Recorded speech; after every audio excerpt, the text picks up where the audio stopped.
ઈદના પવિત્ર અવસરને લઈને ઈદગાહ મેદાનમાં મોટી સંખ્યામાં મુસ્લિમ ભાઈઓ એકત્રિત થયા. સવારે વહેલી કલાકોમાં જ લોકો ઈદગાહ મેદાનમાં પહોંચવા લાગ્યા હતા અને શાંતિપૂર્ણ માહોલમાં નમાઝ અદા કરવામાં આવી હતી. નમાઝ બાદ સૌએ એકબીજાને બકરા ઈદની મુબારકબાદી પાઠવી ભાઈચારા અને એકતાનો સંદેશ આપ્યો હતો. કાર્યક્રમ દરમિયાન સુરક્ષા વ્યવસ્થા પણ ચુસ્ત રાખવામાં આવી હતી, જેથી કોઈ અનિચ્છનીય બનાવ ન બને.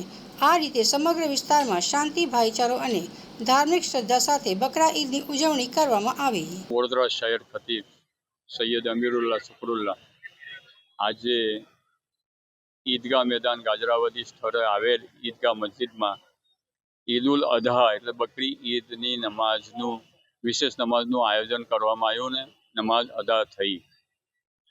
અલ્લાહ તાલાનો અહેસાન છે કે તેને સારી રીતે મુકમ્મલ તરીકેથી આ નમાઝ અદા થઈ. વડોદરા શહેરના મુસ્લિમ સમુદાયના અને શહેરથી બહારથી આવેલા તમામ મુસલમાનોએ આજે નમાઝ અદા કરી અને એક ભાઈચારાનું ઉદાહરણ પણ પૂરું પાડ્યું છે. આજે આપણી વચ્ચે નવા નિમાયેલા વડોદરા શહેરના આપણા નગર સેવકો પણ પધારવાના છે અથવા તો પધારી રહ્યા છે. એમનું હું સ્વાગત કરું છું. સાથે સાથે હું વિશેષ બે ન્યૂઝ આપવા માગું છું. મારો પોતાનો ઓપિનિયન છે. વડોદરા શહેરમાં હિન્દુ મુસ્લિમ એકતા અને આપણી જે સંસ્કારી નગરી તરીકે ઓળખાય છે એનો વિરોધ કાયમ અકબંધ રહે. મુસ્લિમ સમુદાયને હું અપીલ કરું છું કે જે કેન્દ્ર સરકારની ગાઈડલાઈન અનુસાર જે પણ કુરબાની માટેનો નિયમ બનાવેલા છે એનું વિશેષ પાલન કરે. વડોદરા શહેરને આપણે સ્વચ્છ રાખીએ.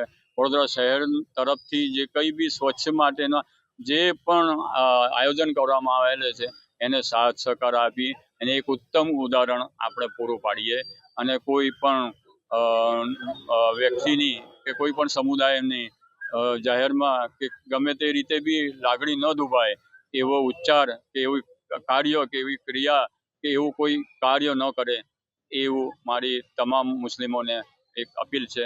સાથે સાથે હું વડોદરા શહેર અને આપણા સૂબા એટલે ગુજરાત રાજ્ય અને આપણા હિન્દુસ્તાન માટે મેં દુઆ કરી છે કે આપણો અત્યારના જે વિકટ સમયમાં જે પરિસ્થિતિમાં આપણો દેશ પસાર થઈ રહ્યો છે એ પરિસ્થિતિ વહેલી તકે સારી રીતે એ સર્જાઈ જશે, એ વહેલી તકે પૂરી થાય અને આપણા હિન્દુસ્તાનમાં આપણા વડોદરા શહેરમાં અને ગુજરાતમાં અમન શાંતિ રહે. તેમજ હું વિશેષ વડોદરા શહેરના તમામ નાગરિકોને હું ઈદ મુબારક પાઠવું છું. સાથે સાથે વહીવટી તંત્ર જે છે કોર્પોરેશનનું એમના તરફથી જે મને સાથ સહકાર મળ્યો છે એનો બી આભાર વ્યક્ત કરું છું. વડોદરા શહેરના પોલીસ કમિશનર તેમજ એમનો ટોટલી સ્ટાફ તરફથી જે કંઈ સાથ સહકાર મને મળ્યો છે એમનો બી હું આભાર વ્યક્ત કરું છું.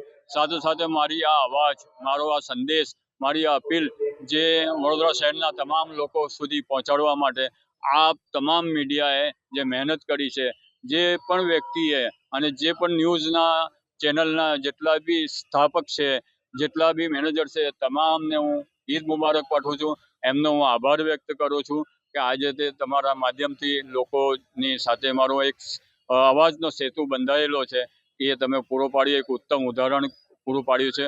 અને વિશેષ વડોદરા શહેરના તમામ નાગરિકોને હું મુબારક આપું છું કે આપણો વડોદરા શહેરના નગર સેવકો નવા નિમાયેલા તે આજે કે કાલે બિરાજમાન થશે અને હું આશા રાખું છું કે વડોદરા શહેરની વિકાસની ગતિએ એ આગળ તરોતર વધતો રહે અને સારી રીતે આપણો વડોદરા શહેરનો વિકાસ થાય અને કોઈ પણ સમસ્યા ન રહે એવી મારી દુઆ છે.